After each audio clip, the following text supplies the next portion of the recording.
Hello, welcome back to my channel. Today I'm doing another 10 rules of writing, and these are from Elmore Leonard.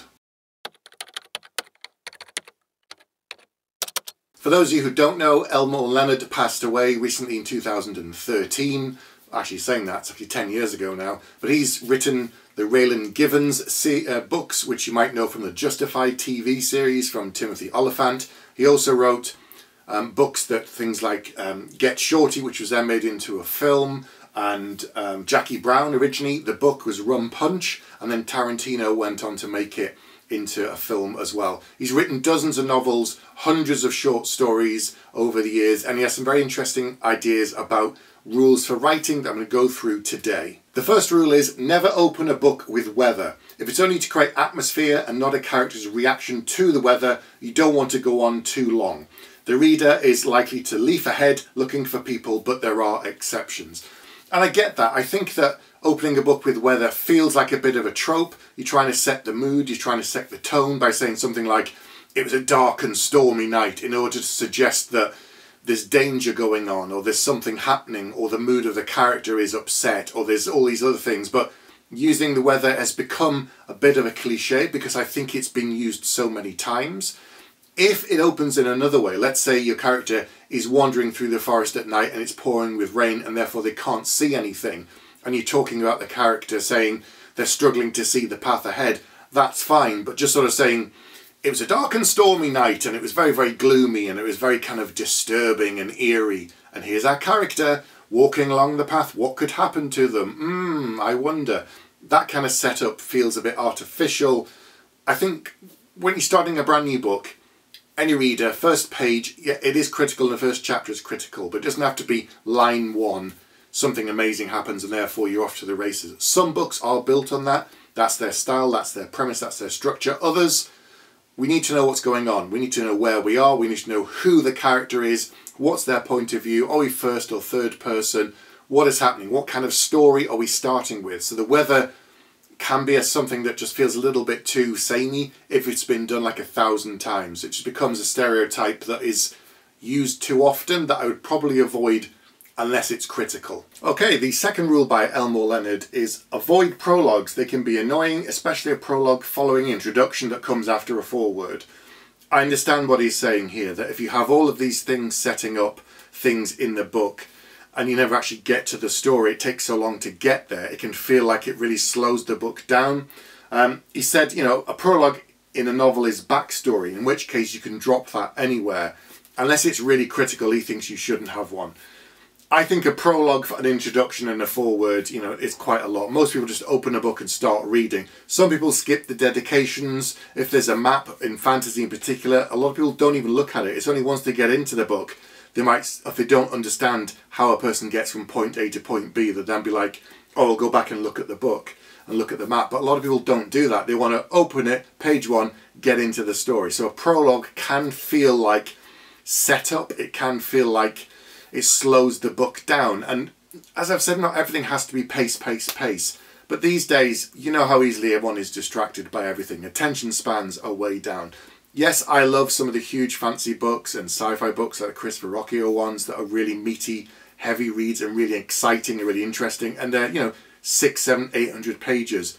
Some people don't want that. So if it takes you a long time to get into a book with a prologue and anything else, it can slow it down. So I would think, all I would say, it's not that you shouldn't use them, I'd think carefully before including one. His third rule is never use a verb other than said to carry dialogue. He said something like grumbled, gasped, cautioned, lied, etc. Most of the time I do use said, but there are times when I think using a word other than that is okay for me personally. Having too many of those other things I think can distract. I don't like it when people put stuff in italics in dialogue. I think if you're reading the dialogue as it's intended, you will see that. So that's a personal choice for me. I don't like, if you put it in italics, obviously it's stressing a particular word and that's what people use it for. But you can balance it the other way. Like if you don't want to have the italics, you can then have something other than said. If someone's shouting something, there are ways to convey that. I'm not sure I fully agree with this one, to be honest. I think it can be useful sometimes to use something other than said. He's very much in favour of, obviously, just have the dialogue carry it, and therefore you will infer what it means. But sometimes readers need a little bit more, but using something other than said all the time, I think is too much. And I think there are some times in books where you don't need he said, she said, so-and-so said. I think you can get around that in other ways. Sometimes in some of my books, I don't have anything afterwards. Like it could be a line of dialogue, then another line of dialogue, and then something. Or, you know, you don't often get pages and pages, because if it's more than one person, it's hard to keep track of who is who in the conversation and those kind of things. So having stuff around it helps.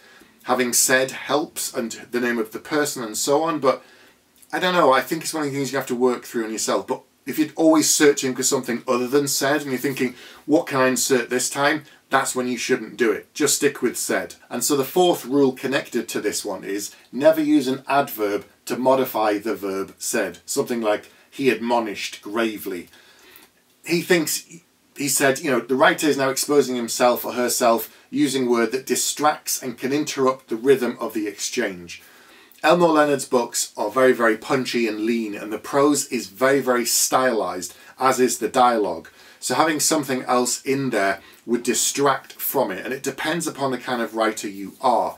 I don't use adverbs in that way very often either. As I said, I think the dialogue can carry it, the word said can carry it. Sometimes changing the word for said for something else works, but having too many adverbs in does slow the pace. It can slow things down, and it can interrupt the flow.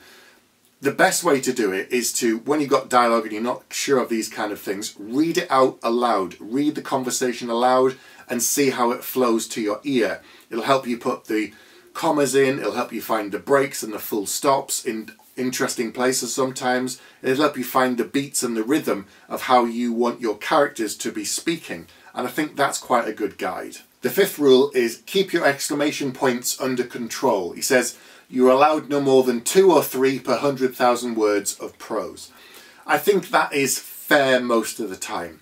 If someone's constantly exclaiming or getting excited about something and you're using exclamation points all of the time, that's too much. Unless there are a bunch of excitable teens squeeing all the time in every conversation, yeah, obviously I'm stereotyping, then that's too much. But I think it's another tool to have to use sparingly sometimes. Like other words than said, like the exclamation points, like the adverbs. These are all things you can play around with as you develop your own style. I think it's quite important to think about these things. When you're doing the first draft, this isn't something you should be focused on. This is something for further down the line. For that first draft, it's all about getting the story out of your head onto the page. Get it down however you can, however long it takes, in whatever form it takes. It'll be rough, it'll need a lot of work.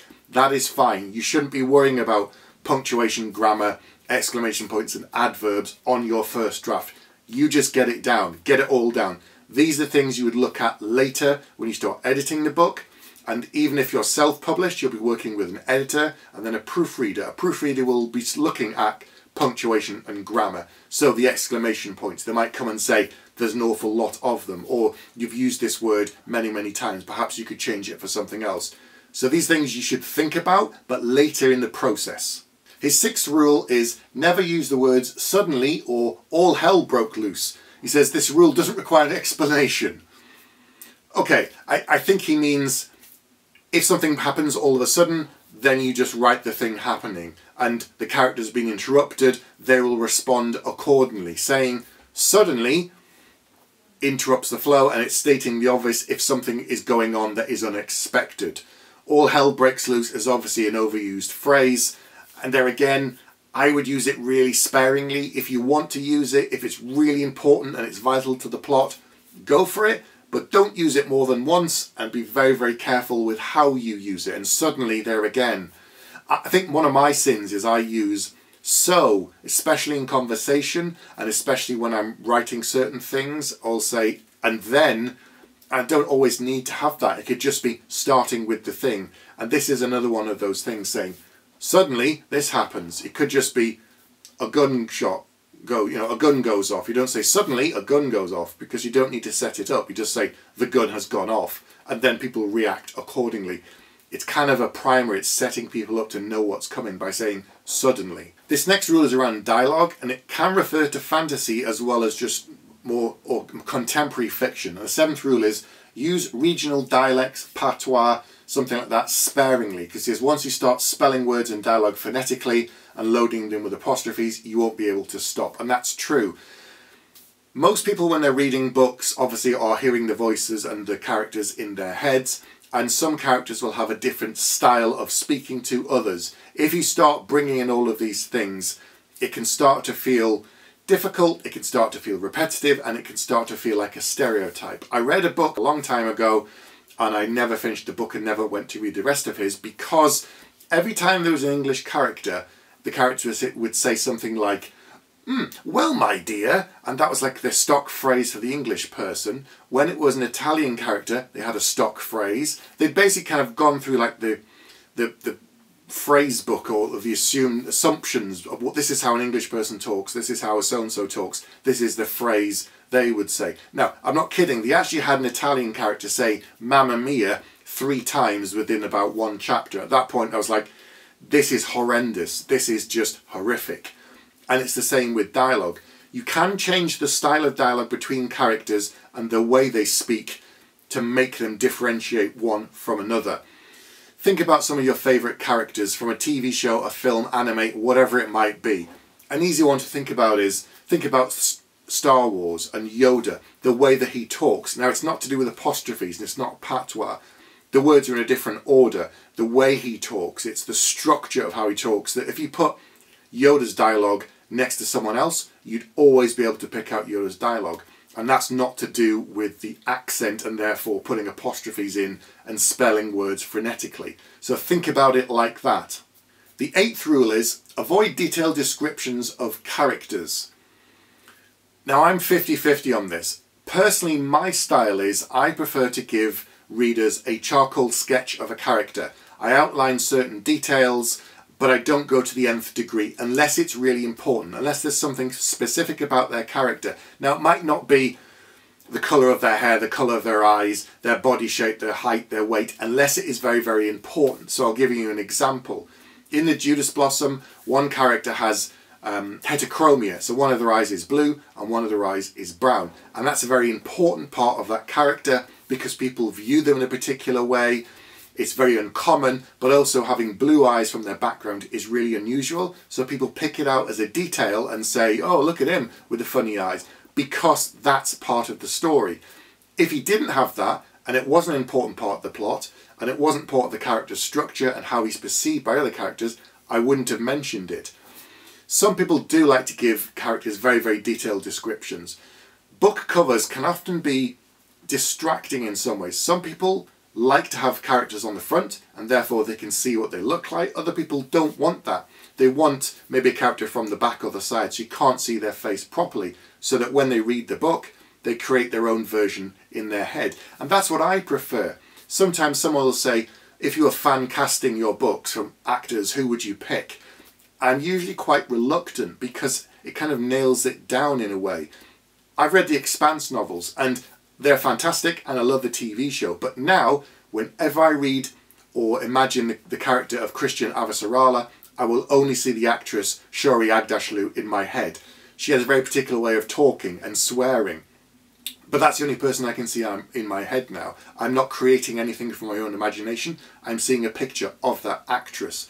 So I think a halfway house is good unless it's really important for the plot. His 9th rule is don't go into great detail describing places and things. He says you don't want descriptions that bring the action, the flow of the story to a standstill. Okay, so same sort of approach for me. I think there are times when you need to have detailed descriptions of places and people and things because they're important to the plot. I think sometimes if you spend too long, it can slow the pace of the book down. Now, I've said not every book has to be pace, pace, pace, but equally every book has to have a natural flow. And if you're going along in a story and then you stop for 10 pages to describe anything, the city, the money, whatever it might be, you're explaining the structure of something and how it works and what it does, you're then just reading minutiae of the world building. If it's important and it comes up in part of the story, then you would explain some of it. how it relates to the characters and so on. In fantasy books, you know, they're travelling and they come to a city and they see it in the distance and they would describe what they could see. But you wouldn't go to the nth degree. You talk about maybe how it's different to things they've seen before.